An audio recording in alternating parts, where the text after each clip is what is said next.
আসসালামু আলাইকুম। সর্বশেষ আপডেট বাংলা সংবাদ। শুরুতেই শিরোনাম।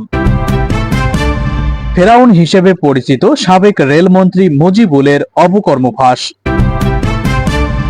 এদিকে কুখ্যাত হাসিনা সরকার উৎখাতে মার্কিন চীন সংশ্লিষ্টতা নিয়ে যা বলল যুক্তরাষ্ট্র। রিমান্ড শেষে কারাগারে সাবেক আইজিপি শহীদুল হক। সবশেষে দেখবেন এবার হত্যা মামলায় হাসিনার সঙ্গে ফেঁসে গেল জিএম কাদের। এতক্ষণ শুনছিলেন সংবাদ শিরোনাম, এবার বিস্তারিত। স্থানীয় জনতার কাছে ফেরাউন হিসেবে পরিচিত কুমিল্লার 14 গ্রামের সাবেক সংসদ সদস্য এবং রেলপথ মন্ত্রী মুজিবুল হক অনিয়ম দুর্নীতির ফিরিস্তি প্রকাশ পাচ্ছে। স্থানীয় আওয়ামী লীগ নেতাদের অভিযোগ, টানা 16 বছর ক্ষমতার দুর্দান্ত প্রভাব খাটিয়ে নামে বেনামে এবং স্বজনদের নামে তিনি হাজার কোটি টাকার সম্পদ গড়েছেন। গাড়ি বাড়ি, প্লট ফ্ল্যাট, কৃষি অকৃষি জমি, CNG filling station, hotel, insurance সহ বিশাল সম্পদের মালিক হয়েছেন। 5ই আগস্ট জনরোষে শেখ হাসিনা দেশ থেকে পালানোর পরে মুজিবুলের হাতে নির্যাতিত মামলা হামলায় জর্জরিত বিএনপি জামাতের মতো অনেক আওয়ামী লীগ নেতাকর্মীও এলাকায় নিজেদের বাড়িঘরে ফিরেছেন।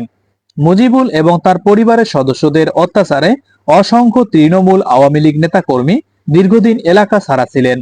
সরেজমিনে জানা যায়, কুমিল্লার 14 গ্রামের বসুয়ারা গ্রামের কৃষক রজব আলীর ছেলে মুজিবুল হক। স্থানীয়দের দাবি, তিনি নিজেই সভা সেমিনারে গর্ব করে বলতেন, আমি কৃষকের ছেলে, কৃষকের সন্তান। এমপি মন্ত্রী হলে জনগণকে কখনো ঠকায় না।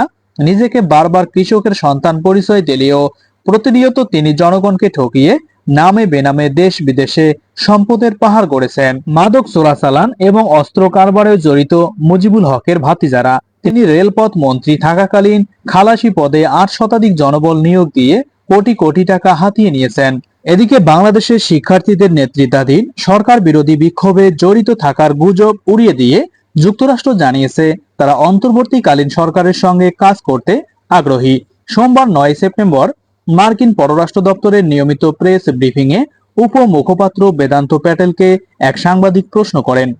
বাংলাদেশে অন্তর্বর্তীকালীন সরকার এরই মধ্যে 1 মাস পার করেছে। গত 5ই আগস্ট এবং তার আগে অস্থিরতার পরে যুক্তরাষ্ট্র কিভাবে ডক্টর ইউনূসের নেতৃত্বাধীন বাংলাদেশ সরকারের সঙ্গে বিশেষ করে গণতান্ত্রিক নির্বাচন আয়োজনে যুক্ত হওয়ার পরিকল্পনা করছে। এছাড়া বাংলাদেশে সাম্প্রতিক ছাত্র জনতার বিক্ষোভে চীনের প্রভাব ছিল বলে দাবি করা হয়েছে। যুক্তরাষ্ট্র এই পরিস্থিতিকে কিভাবে মূল্যায়ন করে এবং এই অঞ্চলে কোনো কৌশলগত উদ্বেগ আছে বলে মনে করছে কিনা, এর জবাবে বেদান্ত প্যাটেল বলেন, দেখুন, আমরা বাংলাদেশের পরিস্থিতি নিবিড়ভাবে পর্যবেক্ষণ করছি। আমরা ডক্টর ইউনূসের নেতৃত্বাধীন অন্তর্বর্তী সরকারের সঙ্গে কাজ করার জন্য প্রস্তুত এবং আগ্রহী, কারণ এই সরকার বাংলাদেশের জনগণের জন্য গণতান্ত্রিক ভবিষ্যৎ নির্ধারণের জন্য কাজ করে যাচ্ছে। এর বাইরে আমি আর কিছু বলতে চাই না। ওই সাংবাদিক বলেন, ক্ষমতাচ্যুত সরকারের ঘনিষ্ঠ মিত্র ভারতের কিছু সংবাদ মাধ্যম বাংলাদেশের সরকার বিরোধী বিক্ষোভে যুক্তরাষ্ট্রের জড়িত থাকার কথা বলছে। এমন কোনো প্রতিবেদন তিনি দেখেননি উল্লেখ করে প্যাটেল বলেন, আমি দ্বার্থহীনভাবে বলতে পারি যে এগুলো সত্য নয়, এ কারণে আমি এগুলো দেখিনি। নোবেল বিজয়ী এবং বিশ্বব্যাপী প্রশংসিত অর্থনীতিবিদ অধ্যাপক মোহাম্মদ ইউনূস গত 8ই আগস্ট অন্তর্বর্তী সরকারের প্রধান উপদেষ্টা হিসেবে শপথ গ্রহণ করেন। যুক্তরাষ্ট্র জানিয়েছে তারা বাংলাদেশের অন্তর্বর্তীকালীন সরকারকে সমর্থন করবে এবং বিভিন্ন ইস্যুতে ঢাকার সঙ্গে সম্পর্ক জোরদার করবে। এছাড়াও স্বাস্থ্য, শিক্ষা, শ্রম, সুশাসন এবং রোহিঙ্গা ইস্যুতে বাংলাদেশের সঙ্গে ঘনিষ্ঠভাবে কাজ করবে বলে জানিয়েছে যুক্তরাষ্ট্র। এর আগে যুক্তরাষ্ট্র সরকারের পক্ষ থেকে প্রধান উপদেষ্টাকে অভিনন্দন জানিয়ে বলা হয় তারা একসাথে কাজ করার অপেক্ষায় রয়েছে। এদিকে ছাত্র জনতার আন্দোলনে ব্যবসায়ী আব্দুল ওয়াদুদ হত্যা মামলায় সাবেক আইজিপি শহীদুল হককে 7 দিনের কঠিন রিমান্ড শেষে কারাগারে পাঠানো হয়। রিমান্ড শেষে বুধবার সকালে তাকে আদালতে হাজির করে কারাগারে আটক রাখার আবেদন করেন তদন্ত কর্মকর্তা বাইজিদ বোস্তামি। ঢাকার মেট্রোপলিটন ম্যাজিস্ট্রেট আলী হায়দার শুনানি শেষে তাকে কারাগারে পাঠানোর আদেশ দেন। গত 4 সেপ্টেম্বর মোহাম্মদপুরে মুদি দোকানদার আবু সাইদ হত্যা মামলায় আরেক সাবেক আইজিপি চৌধুরী আব্দুল্লাহ মামুনের 8 দিনের রিমান্ড মঞ্জুর করা হয়। ছাত্র জনতার আন্দোলনের সময় গত 19 জুলাই বিকেলে নীলক্ষেত এলাকায় পুলিশের গুলিতে ব্যবসায়ী আব্দুল ওয়াদুদ মারা যান। এই ঘটনায় তার শ্যালক আব্দুর রহমান, সাবেক প্রধানমন্ত্রী শেখ হাসিনা, সাবেক সেতুমন্ত্রী ওবায়দুল কাদের সহ 130 জনের বিরুদ্ধে হত্যা মামলা দায়ের করেন। এবার হত্যা মামলায় শেখ হাসিনার সঙ্গে জিএম কাদেরও ফেঁসে গেল। বৈষম্য বিরোধী ছাত্র আন্দোলনের সময় রাজধানীর যাত্রাবাড়ী এলাকায় এক কিশোর সহ 2 জনকে হত্যার পৃথক মামলায় সাবেক প্রধানমন্ত্রী হাসিনার সঙ্গে জাতীয় পার্টি চেয়ারম্যান জিএম কাদেরকেও আসামি করা হয়েছে। এর মধ্যে একটি জিএম কাদেরের স্ত্রী শেরিফা কাদেরও আসামি রয়েছেন।